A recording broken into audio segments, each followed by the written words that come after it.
যুক্ত করো হে সবার সঙ্গে, মুক্ত করো হে বন্ধ, সঞ্চার করো সকল কর্মে, শান্ত তোমার ছন্দ। O the Supreme Being, unite us with all fellow beings, liberate us from all bondage, and impart to our actions thy peaceful rhythm.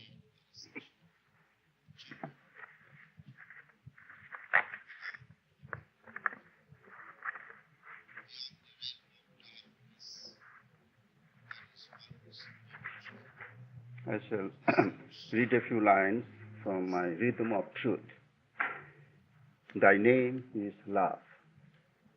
O the ineffable one, inaccessible to thought, thou art knowable to love alone, for thy name is love. Love in man, woman, and nature, love in every living creature, love in interatomic attraction, love in planetary gravitation, love in male and female that attract each other, love in the light festival of the moon and the stars, love in martyrs' willing sacrifice, love in mystic soul-embracing eyes, love in the glories of sunrise and sunset, love in the revealing of nature's secret, love in the rhythmic dance of day and night, love in kind leading of the inner light.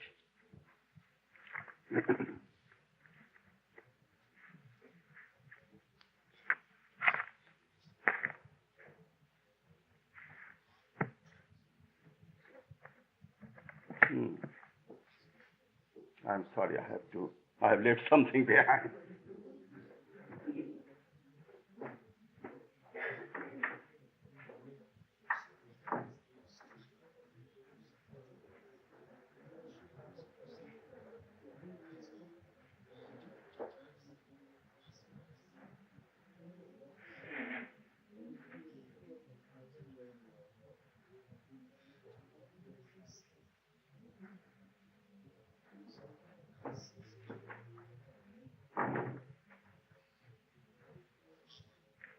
No, I still did not find it, but that's okay. This reminds me of a story. There was a minister who used to give very long talks, long sermons, so that toward the latter part of his sermon, people used to snore. Now, one time, his talk was very brief, very unusually brief. And so after it was all over, he was meeting people, and one of them came to him and said, your talk has been wonderful today. It has been so just brief and witty. Would you tell me the secret of such brevity of wisdom? He said, I have a very bad-tempered dog, and he swallowed my notes.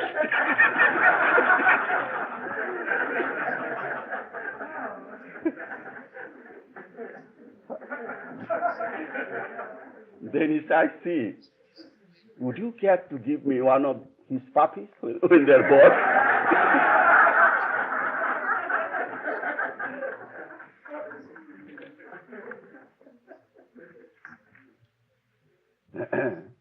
So I'm going to talk this morning on maturity in love relations. We can think of love, the impulse of love in the human heart, from two standpoints, from the spiritual or religious standpoint, and then from the standpoint of psychology, evolution. The evolutionary process which has been going on in our human life. From the spiritual or religious standpoint, love is the most essential feature of the Supreme Being, God, or Absolute, or just being, if you please. So, God or Supreme Spirit is infinite life and love and peace, fulfillment, or light and life and love. And therefore, as we know from the standpoint of spiritual philosophy, God dwells in the heart of all, which ultimately comes to mean that the spark of love, which is the essence of God, is present in the human heart, in the heart of all human beings, which has to be cultivated, which has to be nourished, which has to be developed more and more. As a result of which the divine spark leaps forth into flame, so that the ultimate fulfillment of life is the leaping forward of this little spark that shines in the depth of our soul to its fullest extent, opening all its 1,000 petals and developing into what we may call cosmic love, universal compassion, Maha Karuna, which also therefore, as soon as that happens, as soon as this impulse of love blossoms into its full glory, that implies the union of the individual self with the universal spirit. Because, as you know, love is the greatest and strongest bond of union, the most creative union that is known to us. And then we can look at the same from the psychological standpoint, from the standpoint of our inner evolution, psychophysical, psychosocial evolution on this planet. So from that standpoint, we can begin by considering, by thinking of love as an impulse within us. As Freud says, love is the libido impulse, and the most fundamental instincts that has been planted by nature in all living creatures. So Freud gave a very masterly analysis of the function, operation of this impulse of love. But because of the fact that he did not have probably the kind of spiritual insight which is characteristic of the mastermind, the spiritual masters of the world, he went thus far trying to give a very good analytical account of the role of the impulse of libido in the personality growth of man. But later on, after Freud, we see that other psychologists, starting from where Freud ended, developed the theme further and attained deeper insight into the dynamics of love in the human heart. So from the standpoint of today's knowledge, where psychology joins hands with spiritual philosophy or mystical insight, we may present this from an evolutionary perspective in this way. Everything in human life evolves. We are involved in a growth process. Nothing is static. Nothing is standing still. Everything within us, the different instincts and impulses that psychology talks about, our intellectual powers, powers of cognition, our volitional abilities, power of free choice, self-regulation, self-determination, inner freedom. All these are in a constant growth process, growing, evolving, slowly, gradually. So that it is a fundamental task of man, who is essentially a growth process. It is his fundamental task, gradually, to bring to full flowering all these potentials of human nature. As Martin Buber has said in so many different ways in many of his writings, that the most interesting and central characteristic of man is that unlike animals, he is born not as a finished product, but as a process. He is born not as something complete, but as a potential, as a task, as a sense of responsibility. So it is his job to function in that capacity as a creative potential. And the profoundest of human potentials is his ability to transform his life more and more into something beautiful and noble, into a thing of joy and beauty. That is the profoundest of all human potentials. So I shall confine my attention briefly to an account of this potential of the love impulse in man, this libido impulse in man. So as we grow, as we evolve, this impulse of love evolves in us. If it is at the beginning like a spark, more and more it keeps leaping forward into a soaring flame, into a flame advancing toward the heaven of higher consciousness. So that is the evolutionary process of the libido impulse in man. So I should now like to give you an idea of the stages of this growth process of the love impulse in the human heart. How through different stages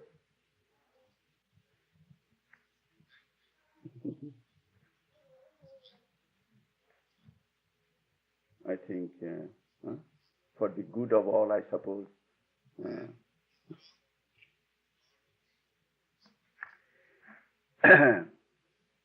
Now, and it will be a good way to try to understand this evolutionary process of the love impulse, with reference to the different chakras or the energy centers of the human body, because they represent different phases of our human evolution, the psychic evolution. And broadly speaking, from the standpoint of our theme, the different chakras which are relevant would be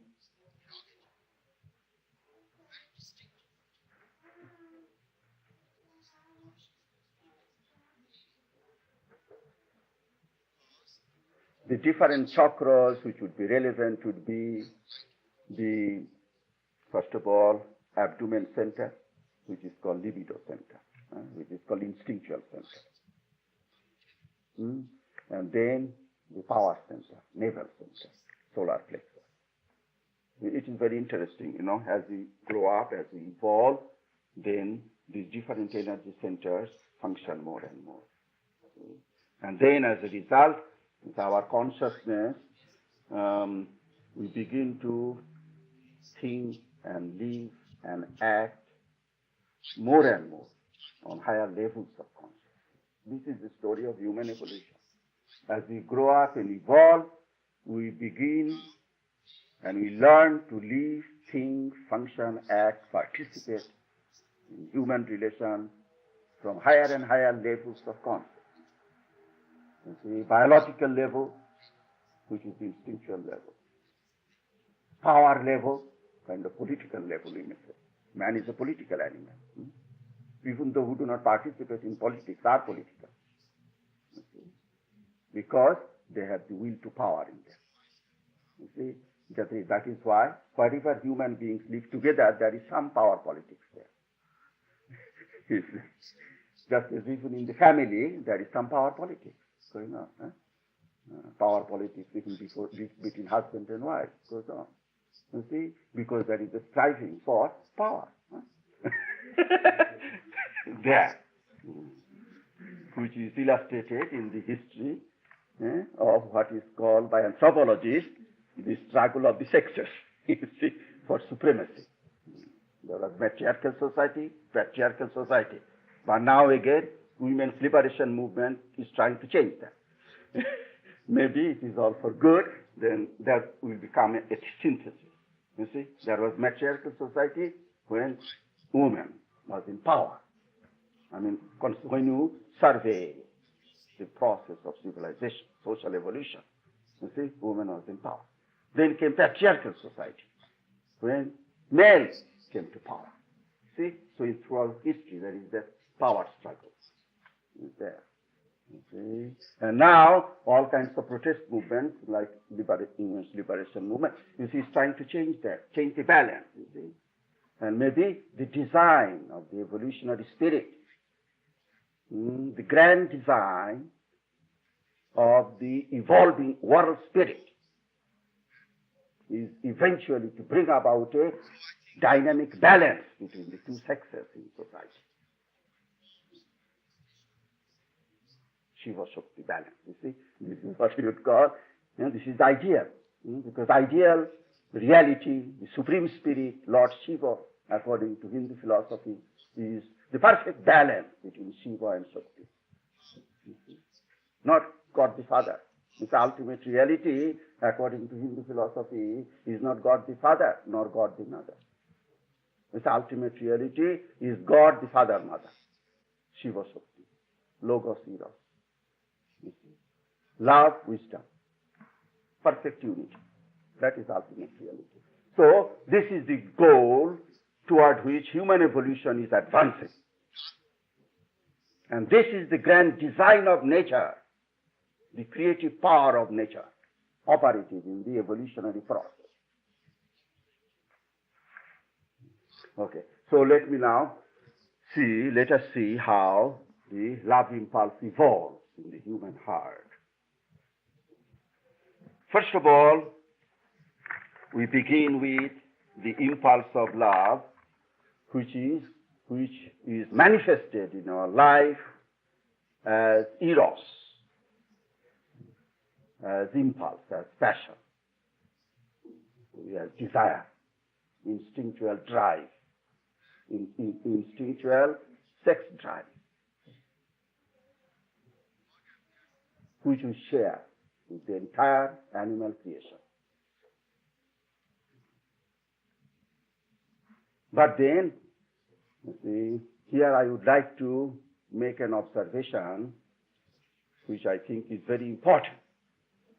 You see, there is a mistake here which some psychologists and psychophysiologists have made. And the mistake is to suppose that this instinctual love impulse in man is exactly the same as the instinctual love impulse in animals, which is not accurate. Strictly speaking, philosophically speaking, that is not accurate. Why? Because philosophy believes in what is called creative evolution, emergent evolution.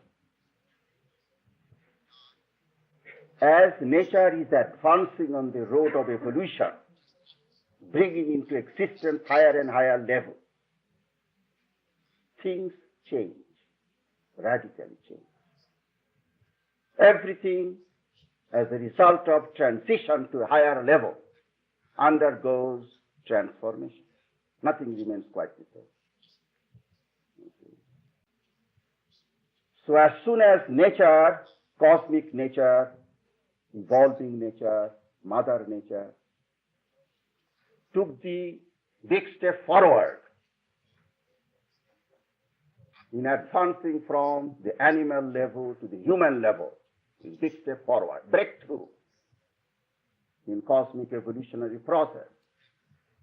As soon as the higher level was achieved, everything animal changed. So we share many of our instincts with animals, but still these instincts are different now. Very important. You see, all these instincts have undergone a profound change. As soon as they became manifest on a higher level of consciousness, which is the human consciousness. Consciousness as a transforming power. That is what consciousness is. It is creative energy. It contains within itself the magic of transformation, the miracle of radical change. What do I mean? Don't we have just the same animal instinct?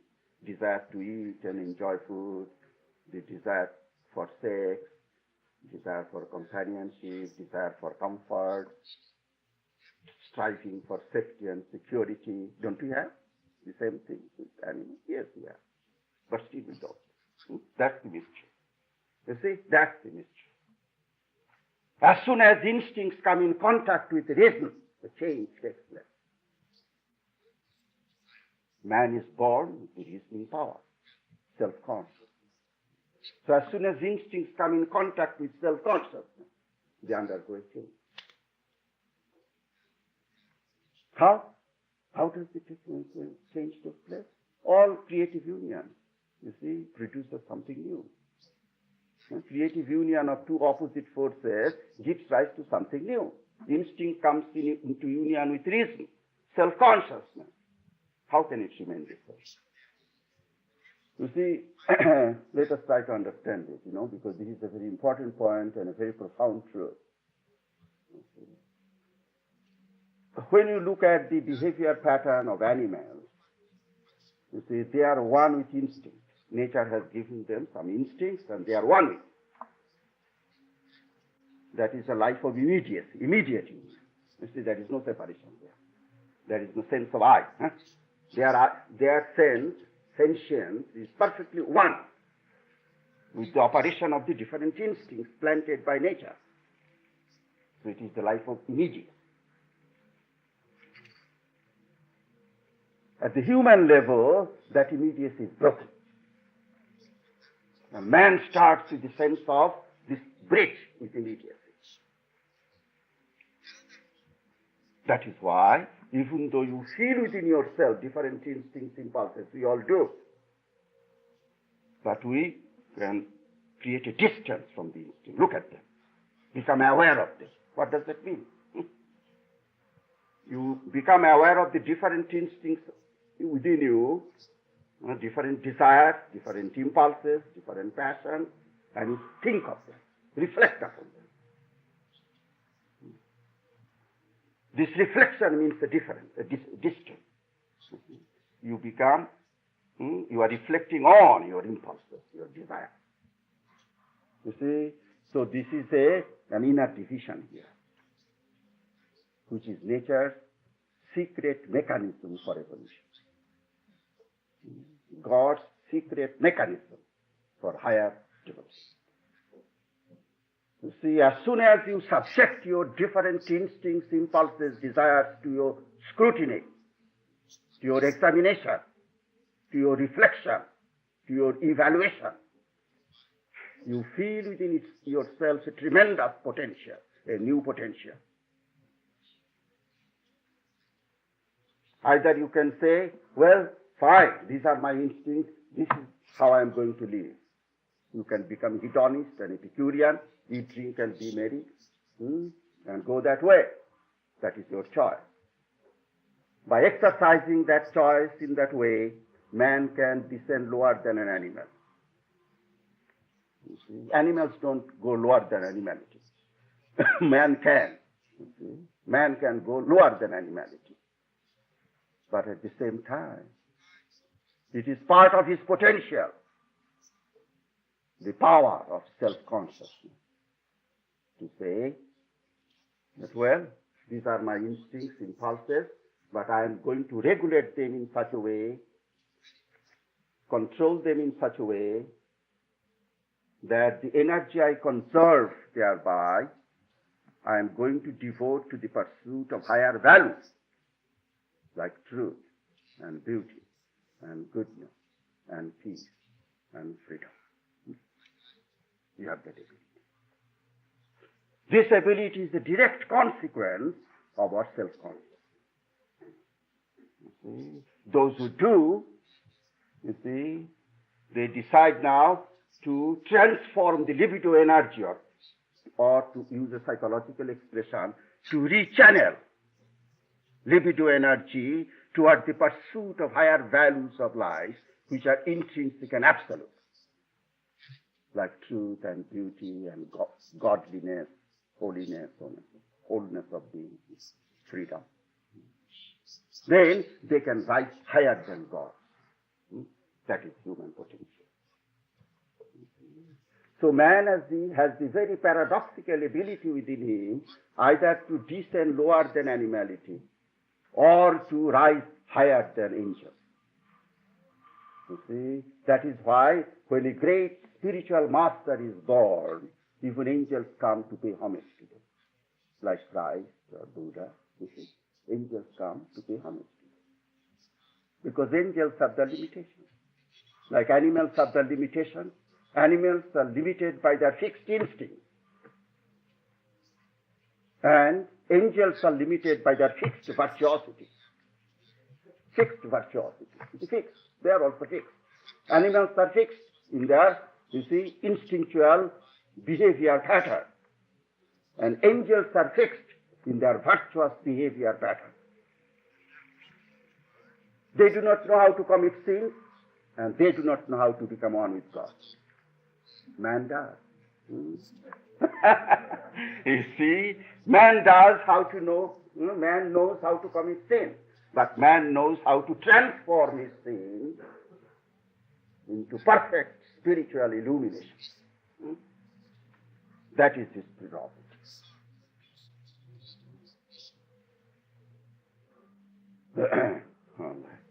So then I shall try to, you see, discuss a few things, a few principles, how to do this transforming task, how to lift the impulse of love with which we begin on the instinctual level. First of all, it is on the pure instinctual level, which is the second chakra, which is the libidinous level, biological level. Then, you see, we will find in human life as we grow normally, then the love impulse is lifted on to the third level, you see, power level. You see. First of all, that is the honeymoon period. When a person is in love with another person, first of all, that is the honeymoon period. That is the life of immediacy, immediate oneness. There is no critical element there. There is no reflective element there. So it is life of immediacy. So long as this life of immediacy lasts, it is a honeymoon period. But since man is not just immediacy, instinct, he is reason. You see, pretty soon, sooner or later, the critical element comes into the picture. And as soon as it does, you see, then that imposes a strain upon this honeymoon way. You see? That is when some people, you see, go through a very critical phase. Those who are not trained enough, emotionally mature enough, you see, cannot stand the storm. Storm is bound to come. You see, honeymoon period can never last for good, you see, because it is the life of immediacy. So comes the critical moment. That is when two lovers who were in rapture with one another, later on they feel that something is now going away. Why? Because they now begin to see the limitations of each other. That's critical element. They begin to see the limitations. And that is the danger. That is when the storm begins to blow. You see, then sometimes it begins to degenerate into mutual recrimination, just finding fault. Opposite, you see, just opposite. So this is the storm period. And those who do not have the training, sufficient training, cannot endure the storm period, succumb to it. That is when, unfortunately, these days, divorce comes so soon. You see, it doesn't take too long, because there is not the training, for many reasons. You see, according to sociologists, industrial revolution is one reason. They have written all kinds of books on that, volumes on that, how industrial revolution has broken the older days, coherent and cohesive family life. So that is one reason. Another reason still, which modern existentialist philosophers have been analyzing, and that is the scientific technological orientation. You see, that is very damaging to the finer sentiments of the human heart. You see, it has its great advantages and blessings. You see, scientific orientation, technological orientation has its great blessing. It has, bestowed many blessings on human society, many comforts, many conveniences, a lot of efficiency. Why? These are its blessings. But it has also its dark side, negative side. You see, scientific, technological orientation is very damaging to the growth of this tender plant of love in the human heart, or spiritual wisdom. Why? You see, this is a long story, but I can just give a very brief idea how that happens. You see, how scientific orientation is incompatible with the free and full growth of the tender emotion of love and spiritual feeling. Poets, of course, have written in so many different ways how at the cold touch of intellect, love vanishes. You see, they have described in beautiful, in very lyric manner, poets have described how at the cold touch of intellect, the beautiful maiden love vanishes. But the question is, they have not always analyzed why does this happen. Why should love vanish at the cold touch of, and why should the touch of intellect be colder anyway? So why does that happen? So I shall try briefly to give an idea. See what happens. You see, scientific orientation is what we call philosophically objective orientation. You see, looking upon everything as an object. You see, scientists deal with matter, material things, primarily. So dealing with matters, they have developed this whole thought pattern. The whole thought pattern is to look upon everything as an object. So it is an object, you analyze it, you vivisect it, you see what are the different constituent elements of it, and you try to put them together again, try to find out the laws which they obey. That's what you're doing. So what is the whole attitude is to treat a thing of knowledge or an object of your concern and love as an object, with a view to analyzing it and reconstituting it so that you can go and control it. That is the scientific orientation. Trying to know more and more the essential structure of an object with a view to control it. That is its motivation. Objectivity is intended to give you more and more control and domination, which is the opposite of love. Love does not want to dominate or control or treat the object of love as an object. That is not love. You see, the fundamental motto of love is that the beloved is not an object, but a subject. The beloved is not something to be manipulated and controlled and dominated or even enjoyed as an object. The fundamental motto or maxim of love is that the beloved is an intrinsic value, not an object, a pure subject. Or to use the language of Immanuel Kant, the German philosopher, the true beloved is an end unto himself, not simply a means to the gratification of my impulse. That is love. The beloved is an end unto himself or unto herself, which is the meaning of image of God. That is the meaning of image of God. Spirit, not object, but a spirit. Every human being is a spiritual being. So, our love impulse intensifies to the extent that we learn to look upon a fellow being as a spiritual being, not as a material object, not just flesh and bone, not just a psychophysical structure or organized structure of energy which can be manipulated and utilized. No. So this is the basic maxim. And insofar as the objective orientation has no conception of this attitude, spiritual attitude, in the true sense of the word, you see, it destroys love, true sense of the word.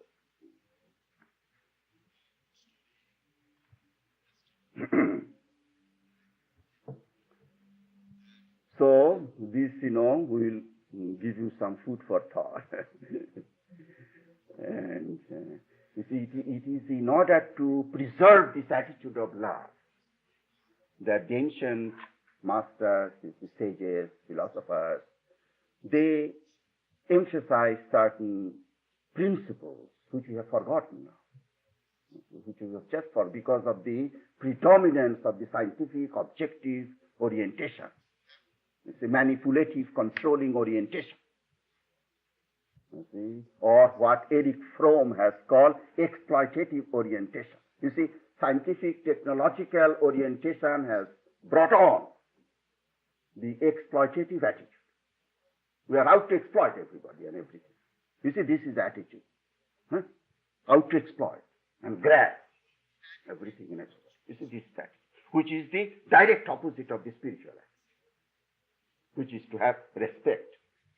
Respect for the inner freedom. Respect for the intrinsic value of a person. That is the true spiritual attitude.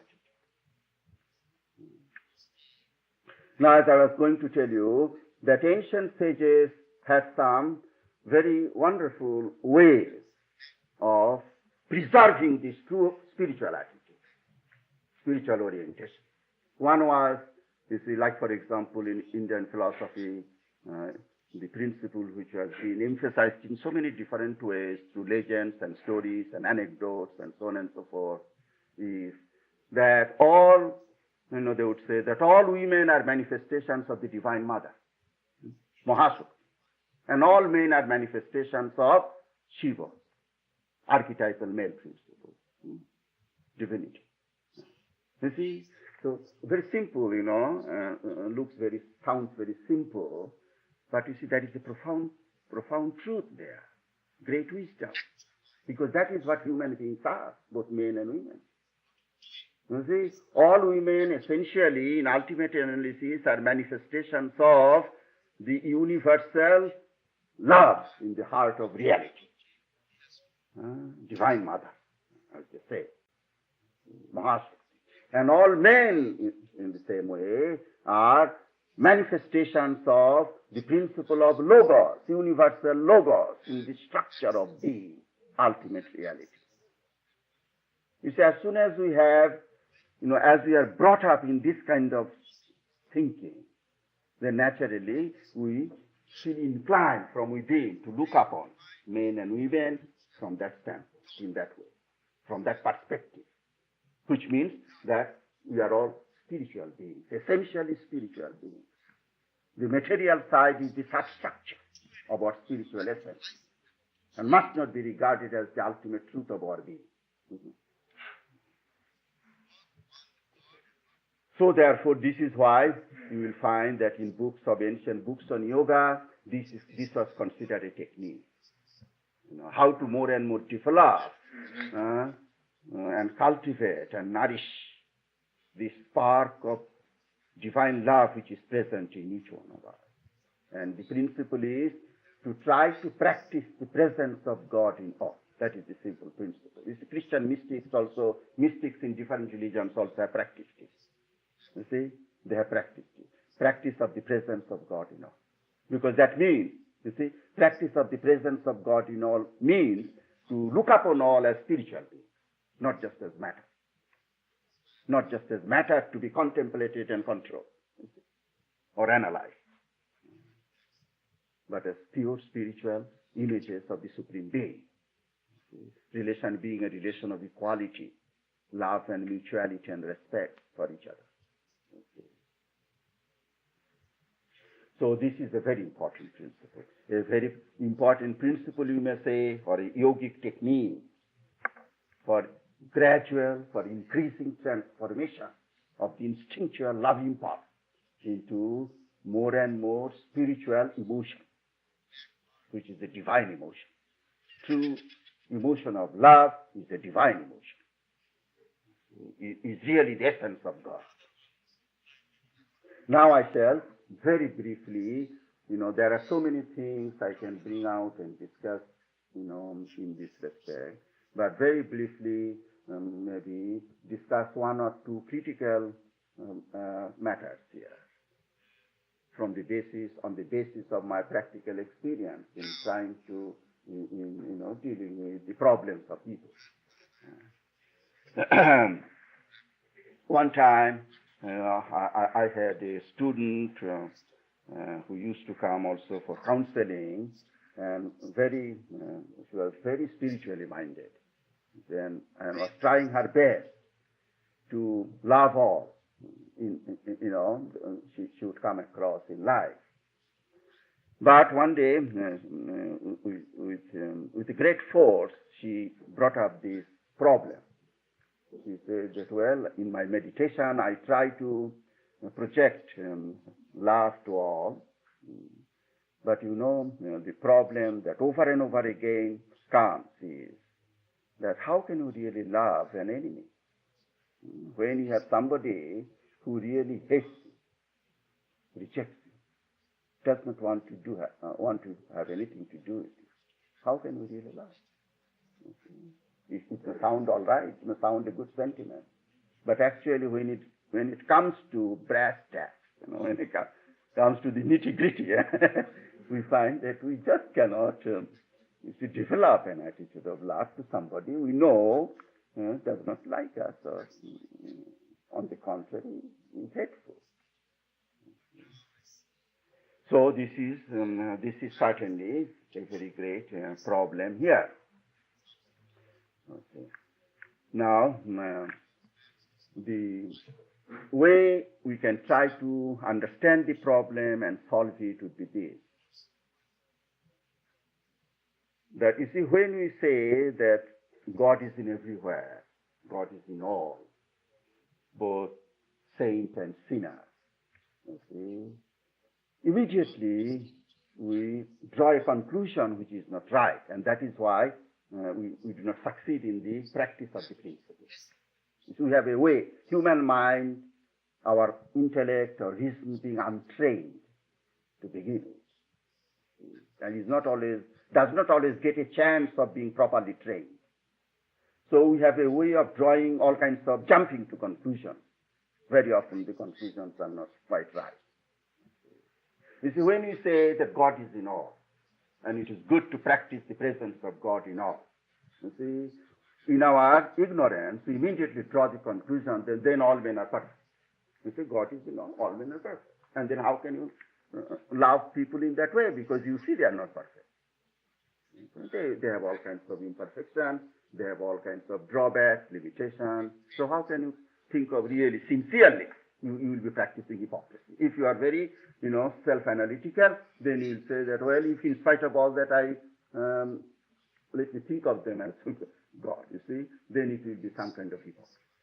Because you feel and you know and you see that there are lots of limitations, drawbacks in people you come across.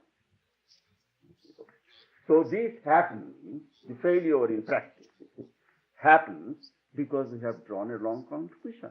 From a very important spiritual truth, we have drawn a wrong conclusion and we have put a wrong interpretation upon it. You see, when you say that God is present in all, whether friend or foe, whether good or evil, that does not mean that all people are wonderful. You see, all perfect. You see, that is sentimentalism. That is just shutting your eyes to the hard and harsh facts of life.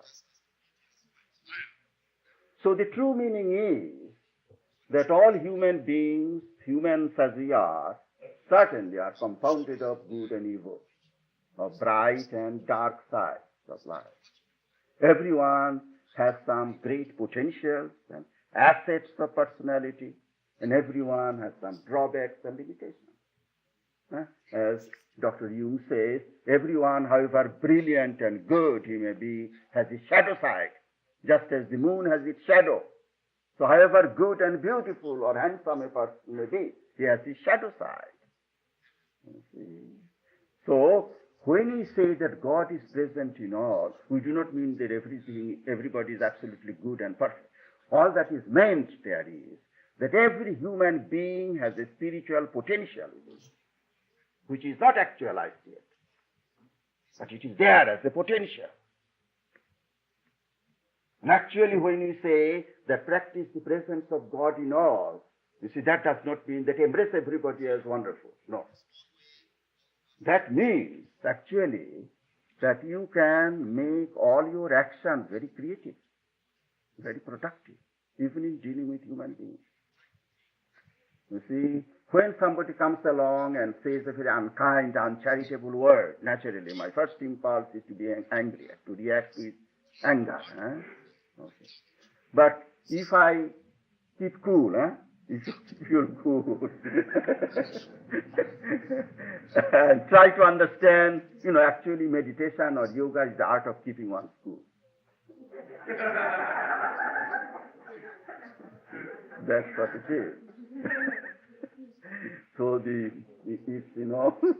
its very elegant name is that it is the art of peaceful self-poise in the midst of all actions. I mean, that is its elegant way of putting it. But when it comes to that, as I say, it is a technique of keeping cool. Okay. When you do that, then you see deeper. As soon as you succeed in keeping cool, then your judgment, your understanding is unclouded. You see, coolness of temperament lifts the cloud from your mind. You see, your judgment, your thinking, your understanding becomes unfettered, unclouded. You see better. Because passion, anger, this beclouds our mind. It creates a lot of fog in the mind, so you cannot see well. If you succeed in maintaining a calm attitude, you see, then your vision is unclouded now. You see, unfettered. Then you see, you understand that, well, he is talking like that to me because he has a misconception or misunderstanding, you see, something like that, because otherwise there is no reason. There is some kind of misunderstanding. Okay, instead of reacting with anger, you try to remove that misunderstanding. In a cool way, you try to remove that misunderstanding. Or try to find out why the misunderstanding. What has gone wrong? What is the cause of the issue? You see, as soon as to an act of unkindness we react with anger and violence, you see, what we actually do is to consolidate him in his lending support to his action. Then he feels justified. I was right. That's why he is now reacting that way. He feels justified. So if instead, you see, the saying that return hate with love is not just a sentiment. There is a great psychological truth behind it. If you react with understanding and compassion, then immediately, you see, he himself, the person who came to you as an enemy, he will feel a little bewildered. You see, because his expectation will be frustrated. You see, when a man hits you, he expects that you hit back. That's his expectation.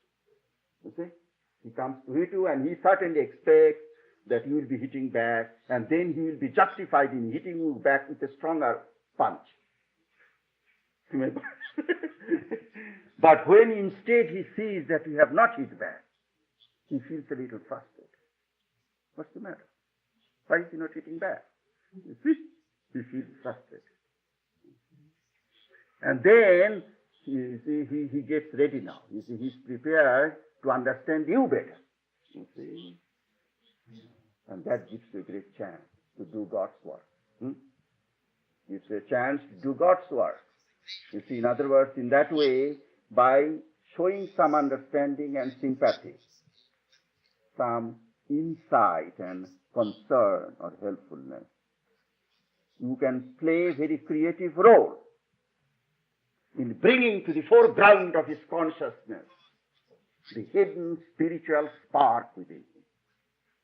And that is the creative energy. So love is creative energy. You see, this is why we find that the great saints, sages, the spiritual masters the world over, in all countries and ages, had this miraculous power of transforming sinner into saint, a criminal into a God-intoxicated person. You see, not long ago, this, for example, was this, what I'm discussing, was exactly the experience and reaction of Aurobindo, you see, who was a philosopher, yogi, and then because of his participation in the freedom movement of the country, he was placed behind prison bars. He was jailed. You see. And then as he went around, looked around in the jail, he saw these, some of the worst specimens of society. Some of the criminals there. And a very profoundly religious-minded man that he was, he turned to God and asked, "Why have you brought me here? Is not this so much waste of my precious time to put into this jail and to be with these, criminals in the jail?" You see, that is how he first reacted. You see. Then he tried, in his meditation to practice the presence of God in them also. You see, but he just could not do it.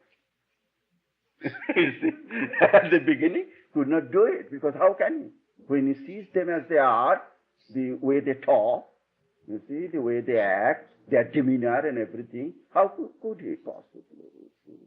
But then, one night, you see, as he was meditating, you see, God showed him the way, You see. And the way, and after that, his whole perspective was changed. His whole attitude was changed. You see, just as I was trying to explain to you. And this was the revelation. This was the light that God showed him. That the point in thinking of the presence of God in these criminals is not to deny their criminality. See my point? Not to shut your eyes to their criminal nature. No, not at all. But just to remember that even behind this hard mask of criminality, there is a divine potential which is still there. Maybe you can do something, you see, to stir up that divine potential. And every God-man, every avatar comes to this world with that very mission, to play his own little part in a very creative way, trying to bring forth into operation, overt manifestation, the hidden spark of divinity that is always there in the depth of the human soul. And that is how gradually, you see, it is by entering into human relations in that spirit and with that attitude, with understanding and compassion, that more and more we can help each other in bringing forth into manifestation in our life in an increasing measure the spirit of divine love that throbs in the heart of every human being. Thank you. I shall now ask Yashoda to play piano and a love offering will be taken.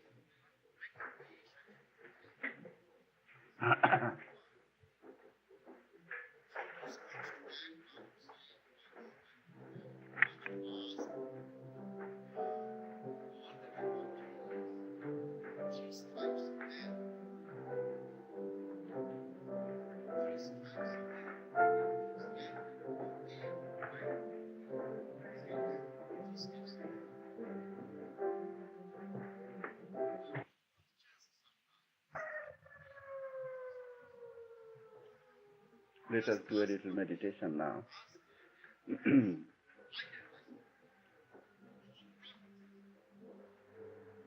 Relax and let go of your mind and body. Establish quiet silence in your inner being.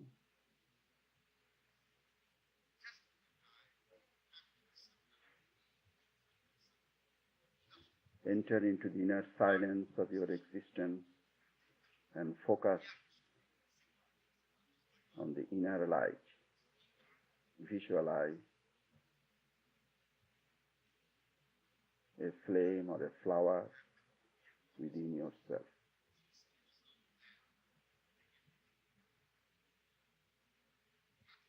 The flame is the symbol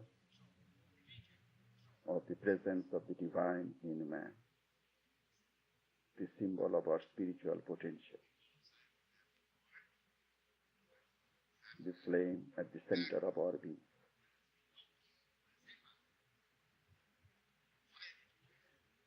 The more we concentrate on the inner light, the more it becomes a dynamic force in our action. The light of love and truth.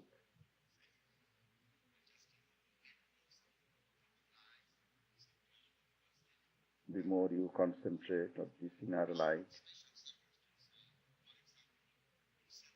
the more it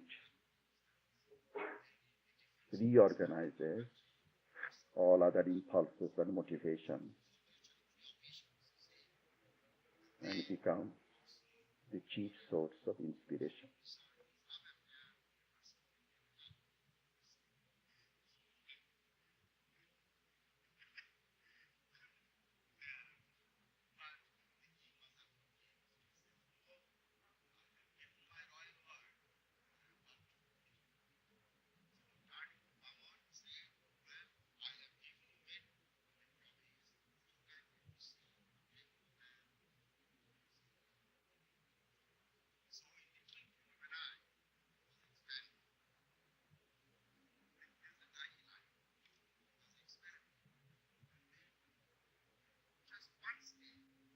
The inner light in man is essentially the light of divine guidance and wisdom, and the light of divine love.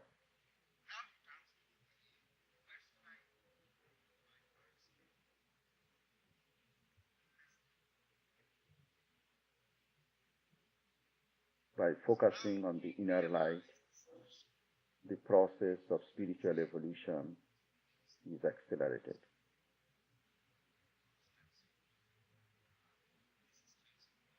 Advancing more and more toward union with the Supreme Being.